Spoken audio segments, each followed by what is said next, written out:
काली स्त्री है और एक गोरी स्त्री है। नक्तो सासा समनसा विरूपे धापयते शिशुम एकम समीची। दोनों के एक एक पुत्र है। एक गोरी स्त्री है, एक काली स्त्री है। दोनों के एक एक पुत्र है। जो गोरी स्त्री का पुत्र है उसका तेज बहुत ज्यादा है, बहुत तेज चमकता है। और जो काली स्त्री का पुत्र है, काली स्त्री के पुत्र का तेज ज्यादा है और गोरी स्त्री के पुत्र का तेज थोड़ा सा कम है, धीमा है, शांतिदायक है। अब इसमें गोरी स्त्री कौन है और काली स्त्री कौन है? एक तो रात्रि है और एक उषा है। उषा गोरी स्त्री है, रात्रि काली स्त्री है। रात्रि व्यतीत होती है और सूर्य उदय होता है, और दिन व्यतीत होता है तो चंद्रमा उत्पन्न होता है। दोनों एक दूसरे के पुत्र, रात्रि का पुत्र चंद्रमा और उषा का पुत्र सूर्य। ऐसे उपमा देकर के खगोल का वर्णन यहाँ पर वेद में किया गया है और कहा है विश्वाय दृश्य सूर्यम परमात्मा रचितवान। सारे लोगों की आंखें अपना काम कर सके, आंखें अपना काम कर सके, इसके लिए परमात्मा ने सूर्य का निर्माण किया है। विश्वाय दृश्य सूर्यम, संसार को दिखाने के लिए परमात्मा ने सूर्य की रचना की है। उसी परमात्मा का वर्णन ये सब के सब मिल करके करते हैं। उत्त्यम जात वेदशम, उत उ निश्चय से त्यम, उस जात वेदस परमात्मा को केतवहा वहंती। ये जो परमात्मा के झंडे हैं वो उस परमात्मा को प्राप्त कराते हैं। हमारा झंडा हमारा प्रतीक है। तो परमात्मा का प्रतीक क्या है? तो बोले सूर्य चंद्र तारे नक्षत्र लोक लोकांतर, ये सब परमात्मा के झंडे हैं। हम झंडे को देख करके 10 देश इकट्ठे हों तो उसमें से अपने तिरंगे को देख करके हम लोग जान लेते हैं कि भारत की टीम है। सीमा पर पाकिस्तान का भी झंडा लहराता है, सीमा पर भारत का झंडा लहराता है, और हम देख लेते हैं कि ये वाला भारत है और ये वाला पाकिस्तान है, ये वाला चाइना है। तो झंडा हमारी पहचान होता है। ऐसी परमात्मा की पहचान क्या है? तो बोले झंडे हैं। वो झंडे क्या है? बोले सूर्य चंद्र तारे नक्षत्र, ये सब उस परमात्मा के झंडे हैं। उस परमात्मा ने इन झंडों को लगाया हुआ है जिससे हम और आप सब उस परमात्मा को जाने। रचना को देख करके हमें रचनाकार का चिंतन करना चाहिए। जो मोटी बुद्धि वाले, स्थूल दृष्टि वाले लोग होते हैं वो रचना को देखते हैं, और जो सूक्ष्म बुद्धि वाले होते हैं वो रचना को देखने के साथ उसके रचनाकार को देखते हैं। कोई व्यक्ति कोई पदार्थ देखने के लिए जाएगा, 2 व्यक्ति गए एक ही बाग में। बाग में बढ़िया वृक्ष लगे हुए थे, वृक्षों का आधा भाग चूना गेरू से रंगा हुआ था। सब पेड़ों के पास पानी पहुंचने के लिए नालियां बनी हुई थी। व्यक्ति दोनों गए, एक पेड़ के नीचे चबूतरा बना था उसके नीचे बैठ गए, और एक व्यक्ति देख रहा और कह रहा वाह कितना सुंदर बगीचा है, बहुत गजब का भाई, कैसा पेड़, कैसा रंग, कैसी नालियां, कैसे पानी, कैसे फूल, कैसे फल। बगीचे की बहुत प्रशंसा कर रहा था। दूसरा व्यक्ति जो था उसने देखा कि नाली में कहीं कहीं पानी फंस रहा है, किसी किसी पेड़ की डाल थोड़ी झुक रही है, तो उसने पेड़ की डाल को रस्सी से बांध के थोड़ा सीधा कर दिया, नाली को थोड़ा सा साफ कर दिया, कूड़े को हटा दिया जिससे पानी अनवरत वहां पर जा सके। वो काम करने लग गया और दूसरा बैठ करके बगीचे को देख देख के खुश होने लग गया। थोड़ी देर में माली आया। माली ने देखा कि एक व्यक्ति तो बाग बगीचे की प्रशंसा कर रहा है और दूसरा व्यक्ति बगीचे में कुछ करने लग रहा है। तो माली ने आकर के उस जो यात्री था उसको अपने गले से लगाया, बोले तुम बहुत अच्छे हो। तो जो बैठ के प्रशंसा कर रहा था उसने कहा कि मैं भी तुम्हारी प्रशंसा कर रहा हूँ तुमसे। बोले तुम खाली वाणी से प्रशंसा कर रहे हो और ये हाथ से भी प्रशंसा कर रहा है, इसलिए जो हाथ से प्रशंसा करे वो ज्यादा अच्छा, जो खाली वाणी से प्रशंसा करे वो अच्छा नहीं। तो तुम तो खाली देख रहे हो बहुत सुंदर बहुत सुंदर, की सुंदरता में कहाँ क्या बाधा है, उस सुंदरता में मैं अपना योगदान कितना दे सकता हूँ वो किसने दिया। तो जिसने वो दिया है वो विशेष है। तो विशेष दृष्टि वाला व्यक्ति उस बाग को देखता है तो बाग के रचने वाले को भी देखने लग जाता है, और सामान्य बुद्धि वाला व्यक्ति बगीचे को देखता है, बगीचे की प्रशंसा करता है, लेकिन उसमें कुछ करता नहीं, खाली वाणी से प्रशंसा मात्र करता है। तो जो धैर्यशाली व्यक्ति होता है, बुद्धिमान व्यक्ति होता है, ज्ञानी ध्यानी होता है, वो बगीचे को देख करके बगीचे के रचनाकार का भी धन्यवाद करना प्रारंभ करता है।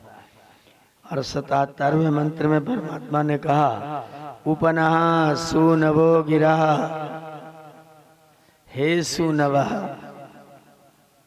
सुनु कहते हैं पुत्र, अंग्रेजी में सन माने पुत्र है और संस्कृत में सुनु माने पुत्र है। जो अंग्रेजी का सन शब्द है वो भी वन क्षण संभक्त धातु से बना है, तो सना शब्द भी संस्कृत का ही है। यह सन्यते सेव्यते असौ सना परमेश्वर अथवा सूर्य, जिसका सब सेवन करते हैं वो सन है, ईश्वर है अथवा सूर्य है।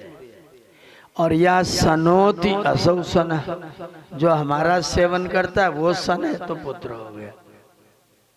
कर्ता अर्थ कर देंगे तो सन माने पुत्र, और कर्म अर्थ कर देंगे तो सन माने परमात्मा और सूर्य।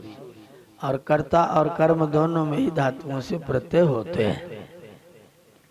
तो यहाँ कहा सुनु,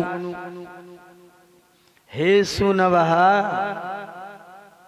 हे सुनवा, हे पुत्र लोगो क्या करो, उपनः शृण्वन्तु गिरः उपनः शृण्वन्तु, हमारी बात को ध्यान पूर्वक सुनो,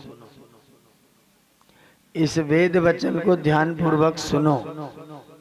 जो बड़े लोग कहें उसको ध्यान पूर्वक एकाग्र मन से सुनो। उपनः सुनवो गिरः, हे सुनवः नः गिरः उपशृण्वन्तु, हे सुनु लोगो तुम हमारी बातों को ध्यान पूर्वक सुनो। कौन हो तुम? बोले अमृतस्य पुत्रः, तुम तो अमृत के पुत्र हो, तुम मृत पुत्र नहीं हो, तुम तो अमृत पुत्र हो। तुम ऐसे चेतन स्वरूप परमात्मा की संतान हो जो अमृत है। अमृतस्य पुत्रः उपनः गिरः शृण्वन्तु, हे अमृत के पुत्रो हमारी बात को ध्यान पूर्वक सुनो। और सुनेगा तो क्या होगा? बोले सुमृणी का भवन्तु नः, हमारे लिए सुखकारी हो जाओ।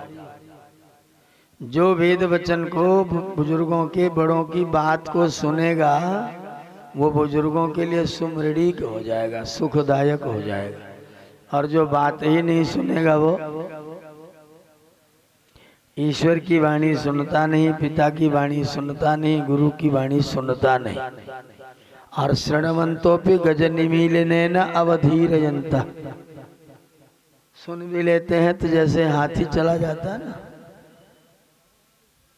चले जा रहे हैं। 1 घंटा पिताजी ने उपदेश किया, श्रीमान जी ने सुना और उसके बाद फिर वही काम करना शुरू कर दिया। तो सुना, सुन करके तिरस्कृत ही किया, उसका लाभ नहीं उठाया, उसका प्रयोग नहीं किया। तो वेद भगवान कह रहे हैं तुम सुखी बनो, तुम इन चीजों को सुनो, इन वार्ताओं को सुनो। ये वेद वाणी है, ये बुजुर्गों की वाणी है, ऋषियों की वाणी है, बड़ों की वाणी है। इस वाणी को आप सुने और हमारे लिए सुखदायक हो जावे। आपको जाना है क्या?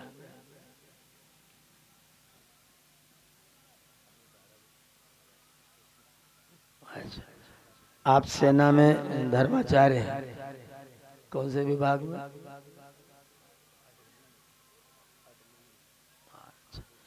आप धर्माचार्य के रूप में जेसीओ है ना, जेसीओ के पद पर कार्य कर रहे हैं। इस यज्ञ में आप सम्मिलित हुए हैं, हम आपका बहुत बहुत धन्यवाद करते हैं, मंगल कामना करते हैं। परमात्मा आपका कल्याण करें और इस तरह से धर्म रुचि आपकी सदैव बनी रहे। दैनिक यज्ञ की विधि है छोटी सी, आप अपने साथ में लेते जाएंगे।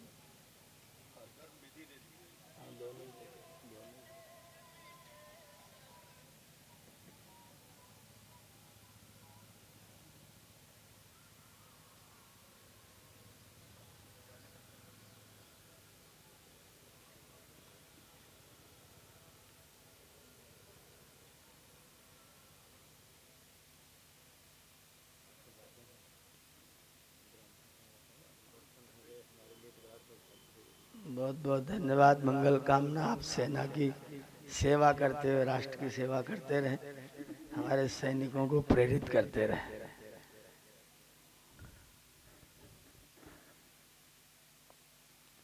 तो वेद कह रहे हैं कि जो लोग वेद वचन सुनते हैं, जो लोग ईश्वर की इस वेद वाणी का श्रवण करते हैं, जो लोग अपने सब बड़े लोगों का श्रवण करते हैं, बुजुर्गों की बात को सुनते हैं, वे लोग सुखदायक हो जाते हैं। इसका मतलब हमें कर्तव्य बताया जा रहा है कि अपने बच्चों को वेदवाणी सुनने और सुनाने का अवसर प्रदान करना चाहिए। हमारी संतानें वेदवाणी को, संतों की वाणी को सुने। अगर वो सुनेंगे तो आपके लिए सुखदायक होगा, अगर उन्होंने सुना नहीं तो फिर वो आपके लिए बाद में दुखदायक होंगे। अपनी संतानों से सुख प्राप्त करना है तो उनसे वेदवाणी को सुनने सुनाने का उपक्रम अवश्य कराना चाहिए। वो लोग वेदवाणी को श्रवण करेंगे तो आपका जीवन धन्य धन्य करेंगे, आपको सुखी करेंगे। ये संदेश यहाँ पर आपको यजुर्वेद का 33वां अध्याय दे रहा था। भगवान सूर्य आकृष्णेन रजसा वर्तमानो निवेशयन अमृतम मर्त्यम च हिरण्ययेन सविता रथेन देवो याति भुवनानि पश्यन्। एक उपमा किया कि भगवान सूर्य का जो रथ है वो सोने का बना हुआ है। सविता हिरण्ययेन रथेन, सविता सोने से बने हुए रथ पर बैठकर सवेरे सवेरे भुवनानि पश्यन्, लोगों को देखता हुआ, लोगों का निरीक्षण करता हुआ आता है, निरीक्षण करता हुआ आता है।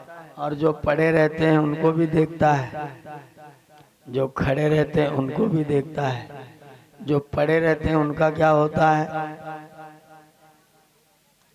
उनका अकल्याण होता है, और जो खड़े रहते हैं उनका कल्याण होता है। कल्याण कैसे होता है? लिखा हुआ है उद्यंत सूर्य एवं सुप्तानाम दुष्यताम वर्च आददे। जब उगता हुआ सूर्य आता है तो उसमें जो लोग सोते रहते हैं उनके तेज को सूर्य खींच लेता है, उनकी तेजस्विता को नष्ट कर देता है। मैंने इस पर बहुत सोचा कि सूर्य भगवान किसी का तेज क्यों खींच ले, बहुत सोचा मैं। फिर मन की उधेड़ बुन में तर्क हुआ कि हम दिन में 12 घंटे जगते हैं तो 3 बार खाते हैं, और रात्रि में तो 1 बार भी नहीं खाते। भूख दिन में लग जाती, रात्रि में क्यों नहीं लगती? तो आयुर्वेद ने उत्तर दिया कि जब रात्रि होती है तो आंतों का मोशन कम हो जाता है, ये जो प्रक्रिया रस निकालने वाली वो धीमी हो जाती है, धीरे चलने लग जाती है। और जैसे जैसे सूर्य धरती के निकट होता जाता मोशन बढ़ता जाता है। तो मोशन बढ़ेगा रस निकलेगा, मोशन बढ़ेगा रस निकलेगा, और जो फोकट निकला उसको आप निकालने नहीं गए तो क्या होगा? उसमें से भी रस निकलेगा। रस निकलेगा तो मल खुश्क होगा, मल खुश्क होगा तो आपको कब्ज होगा, कब्ज होगा तो तेज का क्या होगा? मलायत्तम बलम पुंसा, मलायत्तम बलम पुंसा। व्यक्ति का मल व्यक्ति के बल का आधार है। मल बल का आधार। मल अटक जाए तो बीमार, और ज्यादा हो जाए तो अतिरिक्त निकल जाए तो सारी शक्ति। 2-3 दस्त के बाद व्यक्ति पर जवान को भी उठा बैठा नहीं जाता। शौचालय के बाहर कुर्सी पकड़नी पड़ती। अधिक हो गया तो भी नुकसान, और कम हो गया तो भी। और मल होगा तब जो फोकट निकले वो समय पर निकल जाए तो ठीक, और न निकला तो आंतों का मोशन तो चलेगा। दिन होगा तो तेज चलेगा, तेज चलेगा तो मल सूखेगा, मल सूखेगा तो अंदर भरा हुआ है और नीचे वाला सूख गया। अब आपको कब्ज होगा, कब्ज होगा तो फिर सिर दर्द, पीड़ा, गैस, बीमारी, हम रोगी होंगे। ये विज्ञान है। इसलिए जब सूर्य आता है तो व्यक्ति का तेज नष्ट हो जाता है। हमारा शिष्टाचार, हम भारतवासी लोग हैं। पूरे संसार में अगर शिष्टाचार देखना हो तो भारत के जैसा शिष्टाचार कहीं नहीं। मेरे पास एक मॉरिशस का विद्यार्थी पढ़ता था। उसने मुझसे कहा, गुरुजी आप लोगों का सब ठीक लगता है, एक बात बहुत खराब लगती है। हमने कहा खराब वाली पहले बता दो, अच्छी वाली बाद में पूछो। उसने कहा और सब ठीक लगता है, जो पैर छूने वाला मामला है इसको सोच करके बड़ी घृणा लगती है। शौचालय में जाते उसी पैर से फिर उसी को छू लेते हैं, गंदा पैर छूते हैं। मैंने कहा पैर धरती पर लगा हुआ रहता है, जो चीज धरती से छुई रहती वो लोग अर्थ लेती है, और जो आसमान से छुआ रहता है वो करंट लेता है। सिर अग्नि है, इसलिए उत्तर को सिर करके नहीं सोना चाहिए, क्योंकि अग्नि से अग्नि टकराएगा तो विस्फोट करेगा। करंट के 2 तार अगर मिला दें तो स्पार्किंग होगी, और अर्थ और करंट दोनों मिलाएं तो लाइट जलेगी। धरती पर पैर है, अर्थ है, ऊपर सिर है, वो करंट है। पुत्र या शिष्य गुरुजी के पास आया, गुरुजी के पैरों को छुआ तो क्या मिलेगा? अर्थ। और गुरुजी ने उसके सिर को छुआ तो क्या मिलेगा? और अर्थ और करंट दोनों पास हो गए तो पंखा दौड़ेगा ना, बल्ब जलेगा ना, मोटर चलेगी ना। तो अगर ये नहीं करोगे तो विद्या का प्रकाश कैसे होगा? विद्या का करंट तो दौड़ेगा ही नहीं। इसलिए जब विद्यार्थी सवेरे सवेरे आता है तो गुरुजी से अर्थ लेता है और अपना करंट गुरुजी को देता है। बुढ़ापे में डर लगता है पैर ठंडा न हो जाए, और जवानी में डर लगता है खोपड़ी गर्म न हो जाए। बुढ़ापे में डर है कि ठंडा न हो जाए। बेटा जा करके सवेरे सवेरे आया, पिताजी के पैरों पर हाथ रखा, जान लिया पिताजी का पैर ठंडा नहीं, मतलब आज के लिए कोई संकट नहीं है। और पिताजी ने अपने बच्चे के सिर पर हाथ फेर लिया, देख लिया कि बेटे का मूड बिल्कुल ठीक है, एकदम गर्म नहीं है। दोनों ने एक दूसरे का स्वास्थ्य पहचान लिया। पैर ठंडा, सिर गर्म, इसका मतलब शरीर बीमार, और पैर गर्म सिर ठंडा, इसका मतलब शरीर ठीक। तो बेटे ने पिताजी का स्वास्थ्य जान लिया, पिताजी ने बेटे का स्वास्थ्य जान लिया, करंट प्रवाहित हो गया। इसलिए पैर छूते हैं। उसने कहा गुरुजी ये तो बहुत वैज्ञानिक बात है, तो रोज छूना चाहिए। हमने कहा रोज छुआ। उसके बाद तो दिन में 3 बार तो कम से कम पैर छूता था। क्या कर रहे? बोले करंट, अर्थ प्राप्त कर रहा हूं,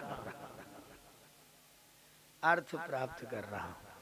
ये परंपराएं हमारी बड़ी दिव्य हैं। जिसने चरण कर लिया उसने आचरण पकड़ लिया, और जिसने चरण नहीं पकड़ पाया वो बेचारा आचरण क्या पड़े, तो दरिद्र का दरिद्र ही रह गया।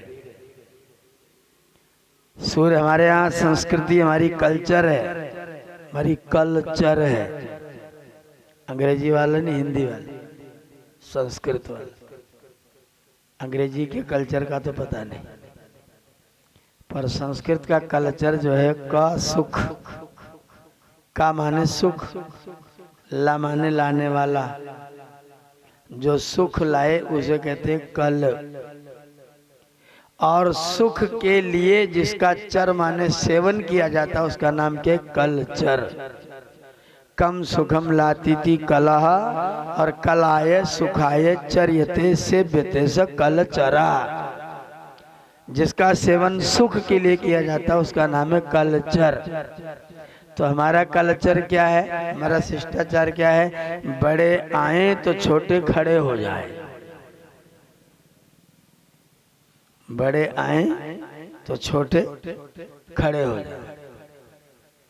छोटे खड़े होंगे तो क्या होगा? महर्षि पतंजलि से किसी ने पूछा कि आप आते हो तो हमको खड़ा क्यों होना पड़ता है? आलसी शिष्य था, उसने गुरुजी से पूछा, गुरुजी आप आते हो हम बैठे रहते, हमको खड़ा होना पड़ता है, ये आप लोगों ने सिस्टम क्यों बनाया है? आप आओ तो हम खड़े हो जाएं। तो गुरुजी ने एक श्लोक बोला, अष्टाध्यायी के 6ठे अध्याय के पहले पाद में एक सूत्र है का पूर्व परयो। वहां पर ऋषि पतंजलि ने कहा, ऊर्ध्वं प्राणा युत्क्रामन्ति यूनः स्थविरे आयति, स्थविरे आयति यूनः प्राणः ऊर्ध्वम् उत्क्रामन्ति। जब बड़े लोग आते हैं तो छोटे लोगों के प्राण ऊपर को निकलने लग जाते हैं।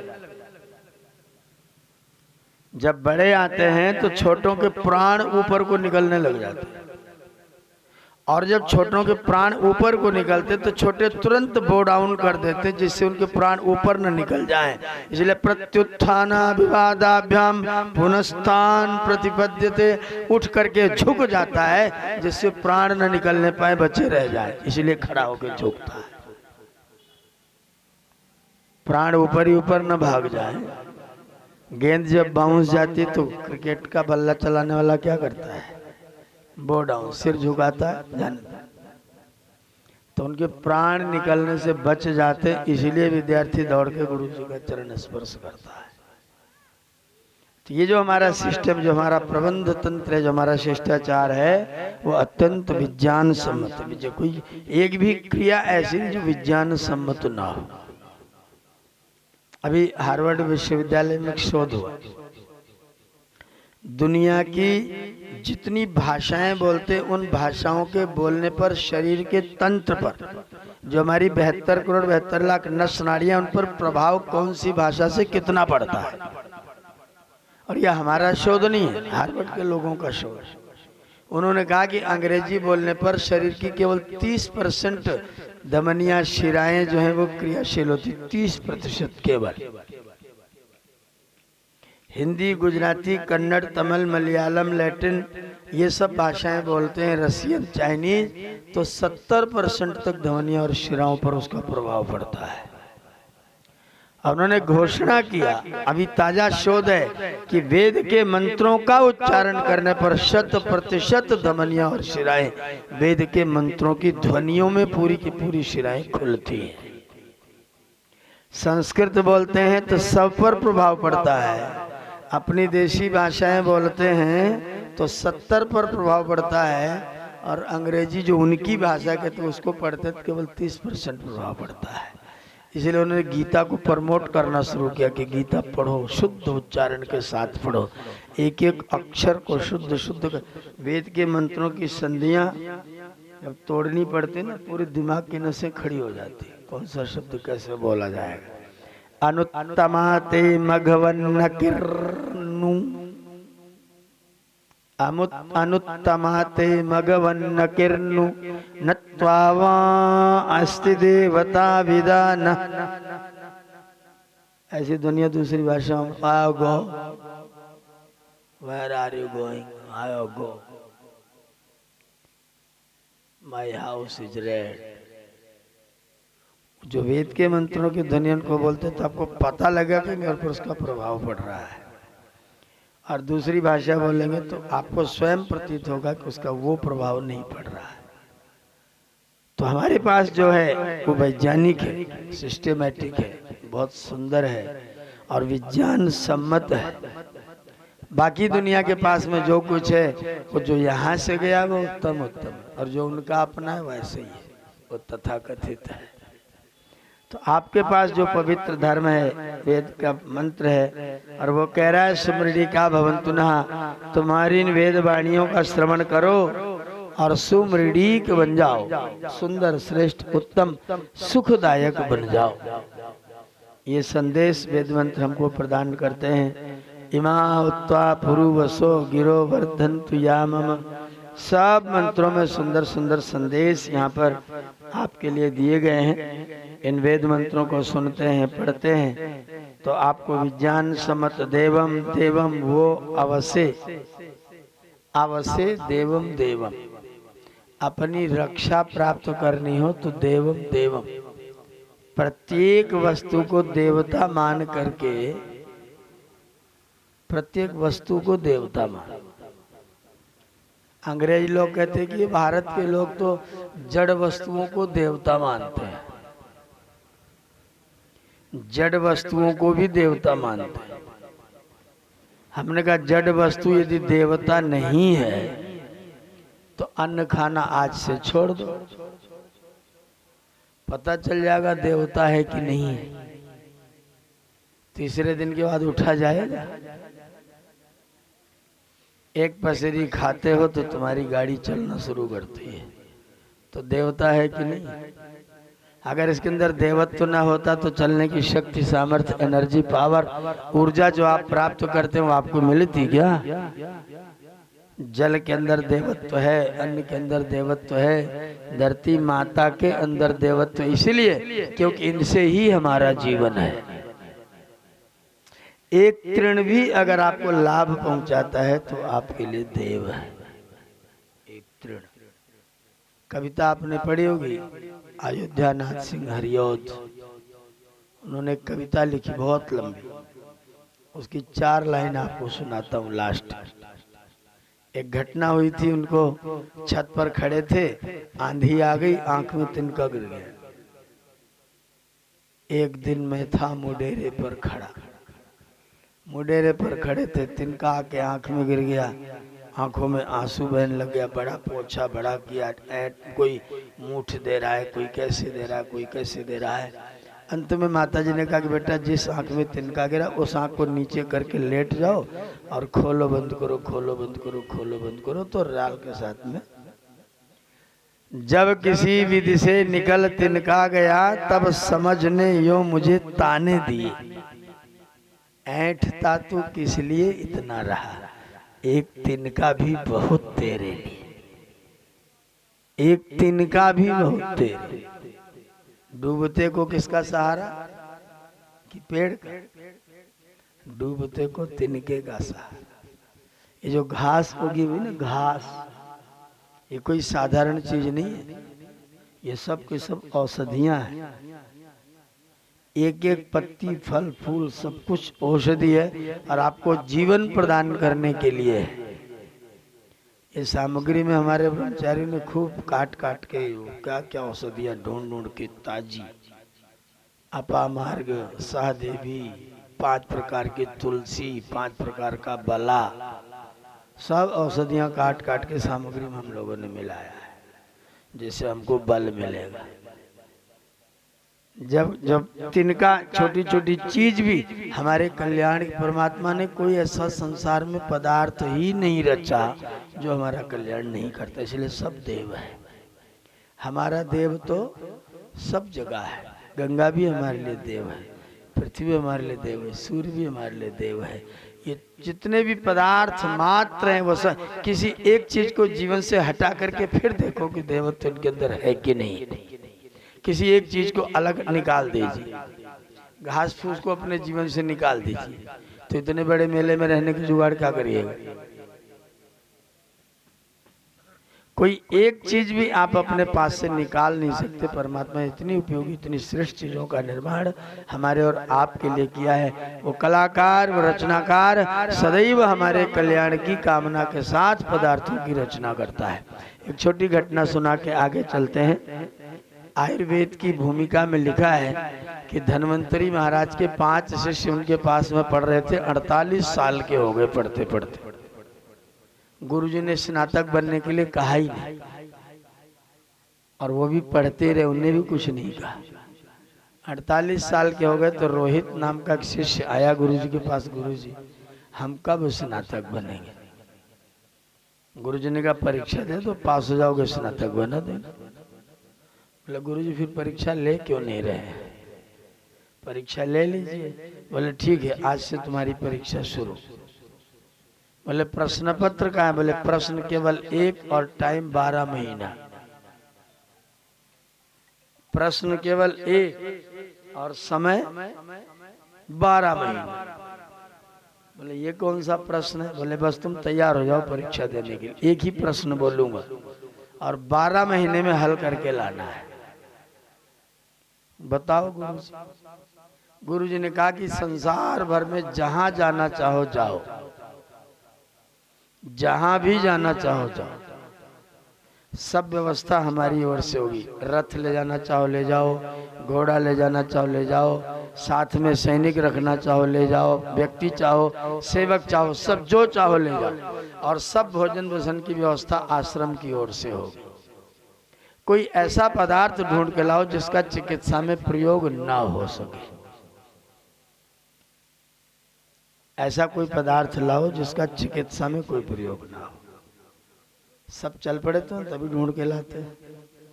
महीना बीतते बीतते 5 लोग लौट आए। बोला गुरुजी हमें कुछ नहीं मिला। रोहित थोड़ा जिद्दी था, उसने कहा मैं ढूंढ के लाऊंगा चाहे कुछ हो जाए। 11 महीना व्यतीत हो गया। अब रोहित की जो है ना बीपी बढ़ने लग गया, लगता है मैं भी फेल ही हूँ। जो चीज देखता हूँ उसमें दवाई दिखाई दे जाती है। अब मैं क्या करूँ? बड़ा निराश होकर के गांव के बाहर चबूतरे पर बैठा हुआ था। गांव के एक सज्जन आए, बोले भैया बड़े दुखी दिखाई दे रहे हो, लगते तो कुछ विशेष हो। बोले विशेष कुछ नहीं, हम आप कुछ नहीं, हम नालायक हैं, निकम्मे हैं। बोले बात तो बताओ। बोले हम परीक्षा में फेल होने वाले। बोले बात तो बताओ क्या घटना है? बोले मैं बहुत बड़ा वैद्य हूँ, मैं परीक्षा दे रहा हूँ और जो दुनिया का कोई रोग हो मैं उसकी चिकित्सा करने को तैयार हूँ। उसने कहा तो फिर तो जल्दी चलो, आप जो चाहोगे वो मिलेगा, लेकिन हमारी सेठानी की दवा कर।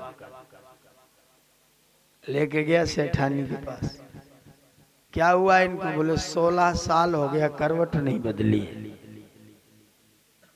सिर से लेके पैर तक पूरा शरीर जाम है, कुछ भी मुड़ता नहीं है, गर्दन हिलती नहीं, पैर हिलते नहीं, हाथ हिलता नहीं, मतलब पूरा शरीर काष्ठ हो गया है। श्वास लेती है बस, रोती है और सांस लेती है, 2 काम करती है। इसको अगर तुम ठीक कर सको तो सारी जायदाद सब जिम्मेदारी तुमको दे दो। वैद्य ने कहा अच्छा ठीक है, जाओ ढूंढ के लाओ, अधिकतम पुराना गाय का घी ढूंढ के लाओ, अधिकतम पुराना। तो एक कंजूस के यहाँ 9 साल पुराना घी मिला। वो घी खाता नहीं था, डिब्बा रख के चारों तरफ घूम लेता था बस। वो दाल में डालता नहीं था, वो भोजन करते समय डिब्बा रख के उसके चारों तरफ एक चक्कर काट लेता था। 9 साल पुराना गाय का घी एक व्यक्ति के पास में मिला। वैद्य ने अपना कोई चूर्ण निकाला, घी को गर्म करवाया, उस घी में उसको डाल दिया और सेठानी को जबरदस्ती पकड़ के पूरा 1 सेर घी पिला दिया। 1 सेर गरम गरम गाय का घी पीते ही सेठानी को एकदम से उठ के बैठ गई और इतना भयंकर उल्टियां हुई, इतनी उल्टी हुई पूरा आंगन सब भर गया। बदबू, पीला पीला खट्टा हरा हरा पदार्थ पूरा शरीर में से बाहर निकला। जमींदार ने पूछा ये क्या है? बोले शीत पित्त का भयंकर प्रकोप था इसको। और ये मेरे चूरण ने घी में मिल करके एक ही बार में सारा काम कर दिया। अब सेठानी चलेगी, दौड़ेगी, बोलेगी, जो चाहोगे वो करेगी। बोले हम आपका उपकार कैसे, मैंने कुछ मत करो, ये जो उल्टी निकली इसको मेरे डिब्बे में भर दो।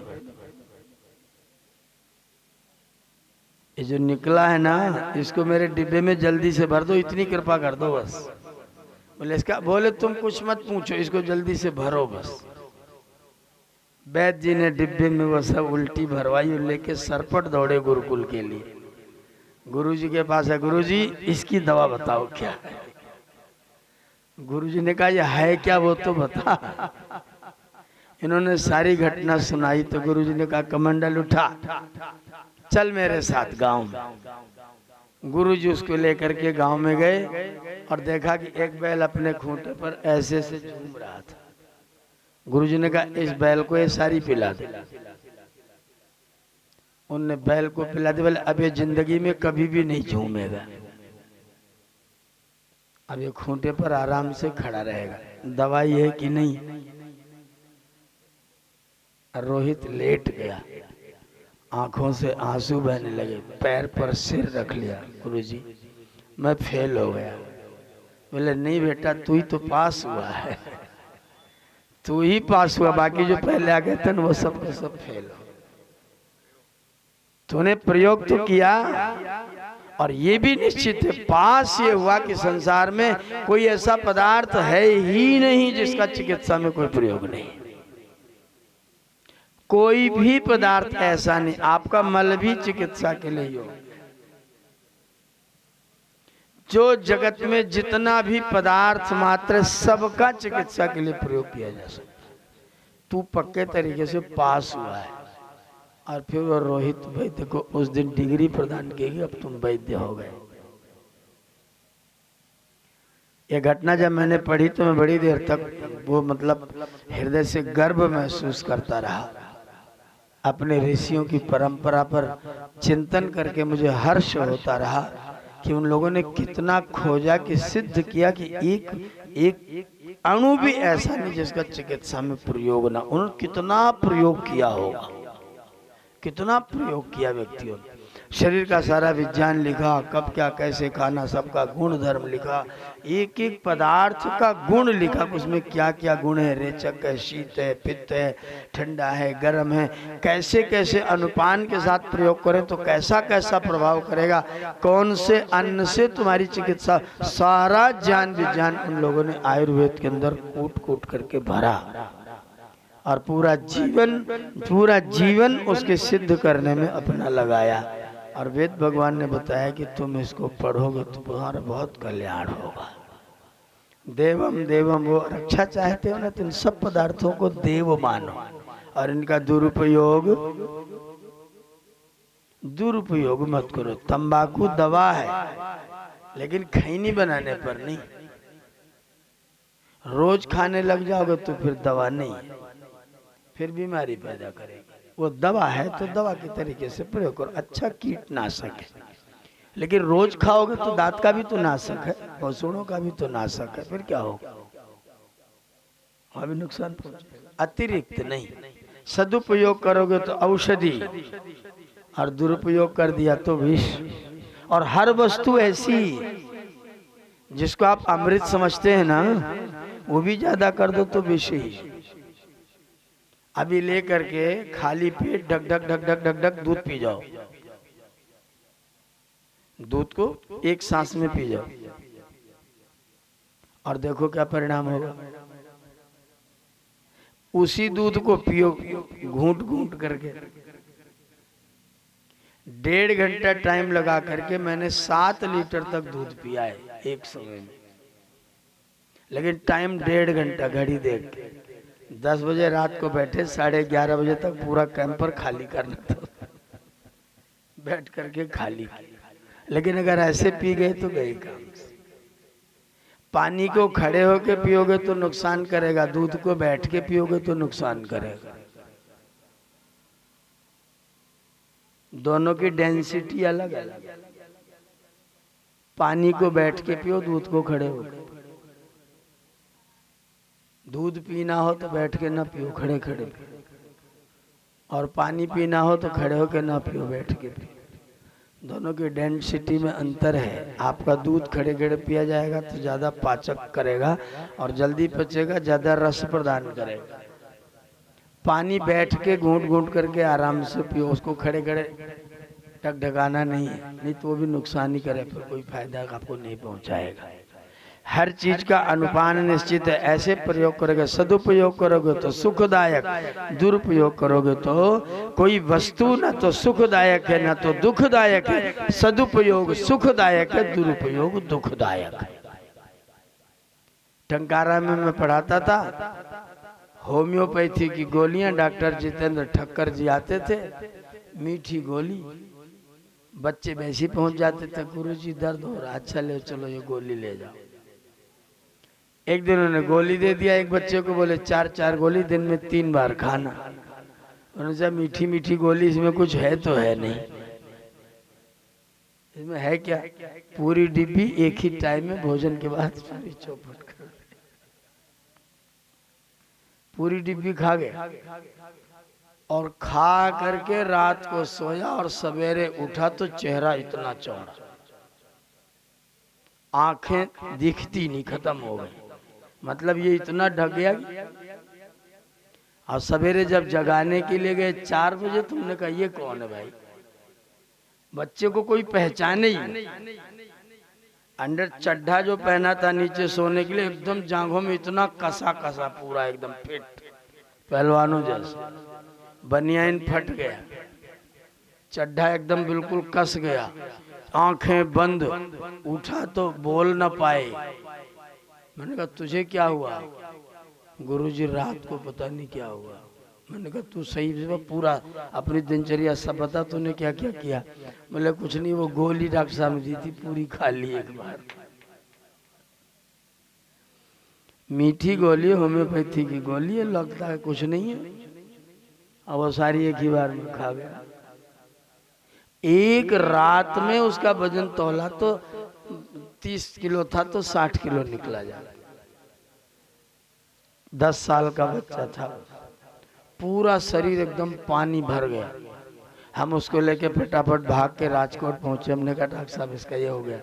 बोले गोलियां सारी खा गया? क्या बोला? सारी खा गया। उन्होंने कहा अब इसको तुरंत लेकर के जाओ मेडिकल कॉलेज में, तुरंत इसको इंजेक्शन करना पड़ेगा। अब होम्योपैथी इतनी जल्दी इसको नहीं, और ये फूलता ही जाएगा, अभी रुकने वाला नहीं है, और फूलते फूलते फट जाएगा।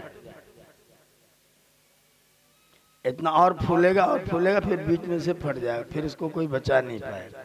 हम लेके मेडिकल कॉलेज हो गए, फिर सब लोग जुटे, फिर इंजेक्शन पर इंजेक्शन, फिर तब दवाइयाँ, बोतल, ग्लूकोज सब लगाया, तो तीसरे दिन जाकर के अपने शेप में फिर से आया।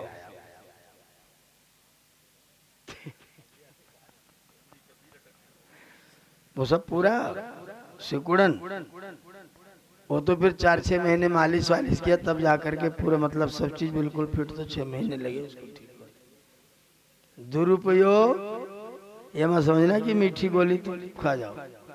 वो जो पोंटेसी वाली दवा है ना, 200 पोंटेसी दवा तो एकदम पूरा असर करने वाली होती है।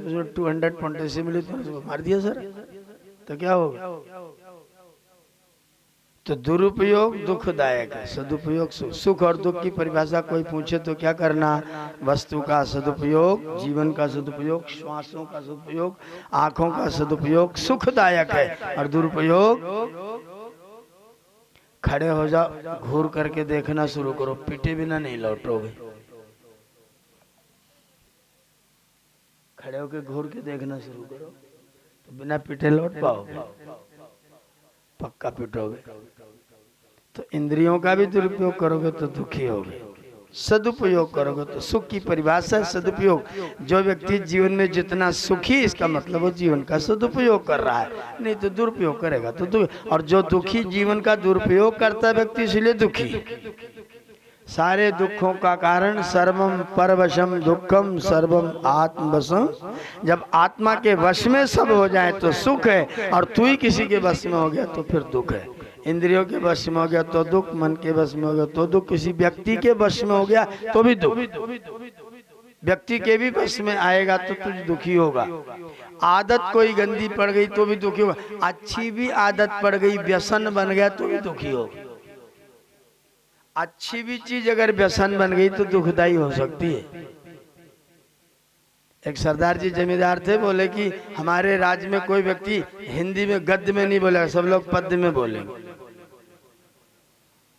अब जिसको नहीं आता हो भी जो भी बात बताएगा अपना गा गा के बताए। एक दिन उनका घुड़साल था, उसमें आग लग गई।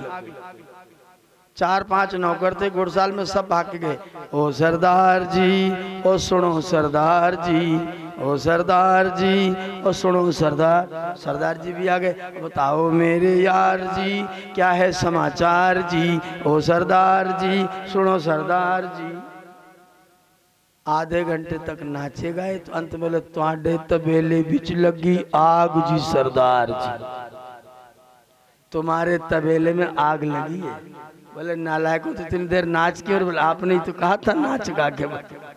मेरे राज्य में कोई आराम से नहीं बताएगा, नाच गा के बताएगा। तब तक तो सब चौपट तुहाडे तबेले बिच लगी आग जी सरदार जी। तो अच्छा भी है तो व्यसन नहीं बना, व्यसन न बनने पाए। अच्छा काम करने पर व्यसन बना के नहीं। दुरुपयोग करेंगे दुख होगा, सदुपयोग करेंगे सुख होगा। सही समय, देश, काल, परिस्थिति सब चीज को सही उपयोग करेंगे, सुखदायक होगा। ये वे सुमृढ़ी का भवन्तु ना, तुम्हारी क्रियाएं ऐसी हों कि सुमृढ़ी सुखदायक होवें। करना क्या है? सदुपयोग।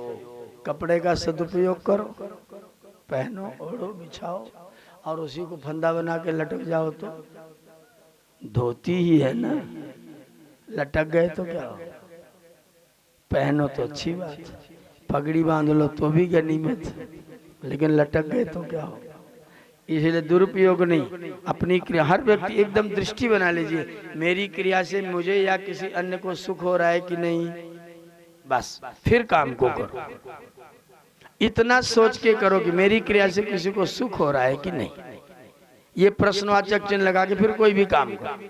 अगर आपकी क्रिया से किसी को या आपको सुख होता है तो करनी है, और सुख नहीं होता तो मुझे दुख हो लेकिन किसी को सुख हो तो भी चलेगा, और किसी को दुख हो लेकिन मुझे सुख हो तो भी चलेगा। पर किसी को सुख ना हो फिर भी कोई क्रिया करे तो फिर निश्चित तौर पर उसका सत्यानाश होगा, फिर मामला बिगड़ेगा। इसलिए दृष्टि में रखना कि मेरी क्रियाएं सुखदायक सुमृढ़ीक होनी चाहिए। अपनी डायरी के पहले पर नोट कर लो, सुमृढ़ी का भवन्तु ना, मेरी क्रियाएं सुख देने वाली होवे। मेरी क्रियाएं सुमृढ़ी का भवन्तु ना, मेरी क्रियाएं मेरे लिए सुखदायक होवे। हम हर क्रिया करें तो सुख, वाणी बोली तो सुख देने वाली, देखें तो सुख, खाएं तो सुख, खिलाएं तो और सुख, बांटें तो सुख, प्राप्त करें तो सुख, लेकिन रहना चाहिए सुख। बिना सुख की कोई क्रिया नहीं करनी। सुख को ध्यान में रखते हुए तब क्रिया को करना है। आइए 34वें अध्याय का पाठ हम लोग और करेंगे। 34वें अध्याय में शिव संकल्प सूक्त है। इसमें शिव संकल्प के मंत्रों का पाठ, इनके 6 मंत्रों को हम लोग रोज रात को पढ़ करके तब नींद लेने जाते हैं। तो उन मंत्रों का पाठ हम लोग करेंगे शिव संकल्प मंत्रों के साथ। इस अध्याय में लगभग 60 मंत्र हैं, 58 मंत्र है 34वें अध्याय में। इन मंत्रों को हम लोग आज पूरा पढ़ेंगे। 58 मंत्रों की आहुतियां और देकर के फिर ये कार्य को विरमित करेंगे।